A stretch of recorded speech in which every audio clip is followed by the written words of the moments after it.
सुसुप्तावस्था में है। सारी शक्तियां हैं लेकिन शांत है, अभी प्रकट नहीं हुई है। सारी शक्तियां शिव के साथ परम सत्ता में शांत भाव से सुसुप्तावस्था से है और उसी में एक हलचल होती है। शिव की इच्छा एक जो है वो एको हम बहुश्याम, मैं एक हूँ, एक से अनेक हो जाऊं। और उन्होंने की इच्छा सृष्टि शीर्ष इच्छा, शिव की इच्छा से जो सृष्टि बनी, उस सृष्टि में अब शिव ने इच्छा की तरंग पैदा हो, यानी कहीं कुछ नहीं है, अब हुई तरंग पैदा।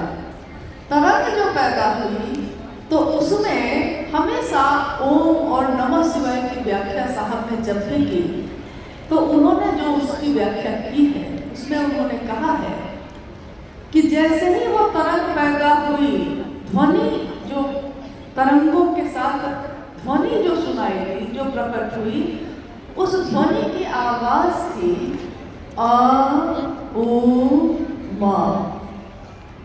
अगर एक साथ सुना जाए उसको तो उसकी आवाज गूंजती हुई ऐसी है जैसे हम बोलते हैं या उच्चारण करते हैं तो हम कहते हैं ओम, है वो आ ओ मा, यानी उत्पत्ति, स्थिति और लय पैदा हो रही है, रह रही है और टूट रही है।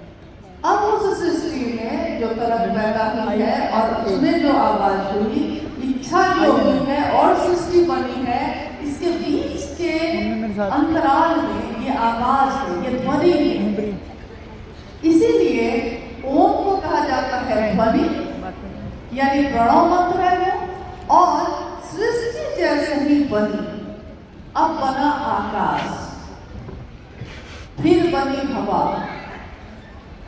फिर बनी अग्नि, फिर बना जल, फिर पृथ्वी, मिट्टी, क्षिति तत्व। जैसे ही पहला तत्व जिसमें एक ही इंद्रिय काम करती है, हमारी एक ही ज्ञानेंद्रिय काम करती है, पहला तत्व बना आकाश, वैसे ही जो ध्वनि थी वो अब वो सृष्टि में प्रकट हुई। अभी तक आवाज थी, वो गूंज रही थी, अब वो प्रकट हुई शब्द में। शब्द जो प्रकट हुए तो ओम का ही प्रकट रूप कहा गया नमः शिवाय। इसीलिए एक मंत्र ऐसा मंत्र है जो भारत की संस्कृति में, ग्रंथों में इसको कहा गया शिव का प्राण मंत्र। ये मंत्र क्या है? ये सिर्फ मंत्र नहीं है, ये नमः शिवाय, इसमें शिव के प्राण है, क्योंकि इसमें शिव की इच्छा सम्मिलित है। और अब है ये दुनिया, देखते हैं ये दुनिया बनी 5 तत्वों से बना ये सारा कुछ, और 5 तत्वों से बना हमारा आपका शरीर भी। दुनिया भी उसी से बनी, हमारा आपका शरीर भी उसी से बना। यानी ये जितनी चीजें हैं, आकाश, हवा, अग्नि, जल और मिट्टी, ये सारे तत्व हैं मानव के शरीर में। 5 तत्व और 3 गुण से बांध के ये बना है शरीर। और इसी शरीर से हम शिव के प्राण मंत्र को बोलते हैं, नमन जो करते हैं हम तीसरे सूत्र में। और साहब रंजन जी को जो मिला, श्वास में नमन आया और शिवाय उतर गया। कल्पना कीजिए कि उस नमः शिवाय में कितनी ऊर्जा होगी जो शिव के ही प्राण से निकली है और सृष्टि में सबसे पहले प्रकट हुई। इसको सरल शब्दों में उन्होंने समझाया।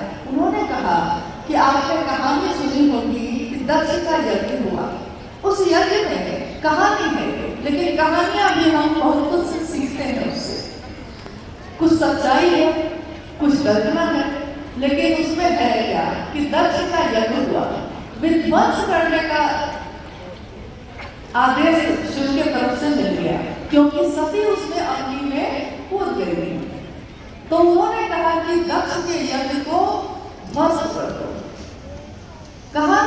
कि शिव की जटाओं से जो टुकड़ा उन्होंने तोड़कर जमीन पर फेंका, पैदा हुआ वीरभद्र।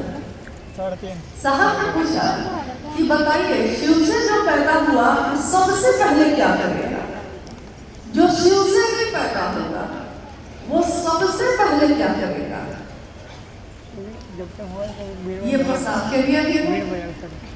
जो शिव से भी पैदा होगा वो सबसे पहले किसके सामने सर झुकाएगा?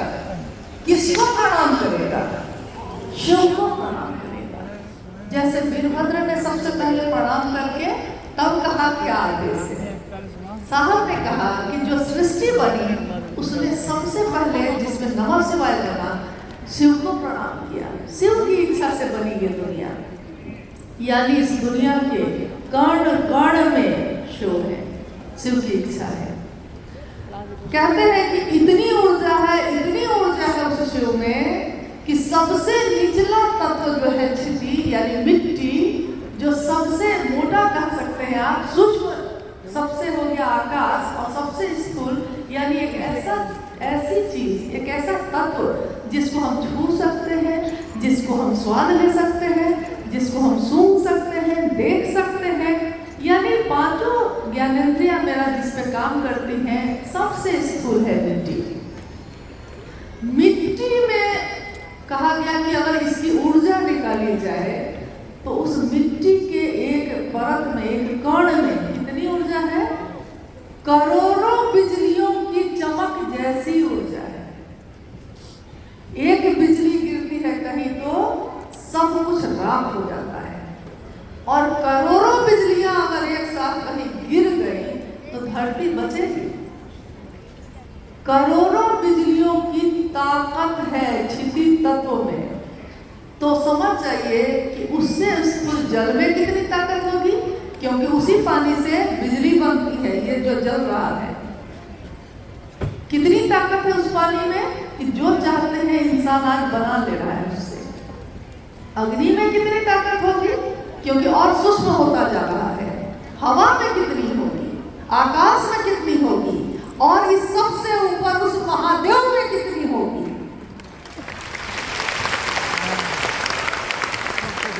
जिसकी मात्र इच्छा का प्रतिफल है ये, मात्र इच्छा।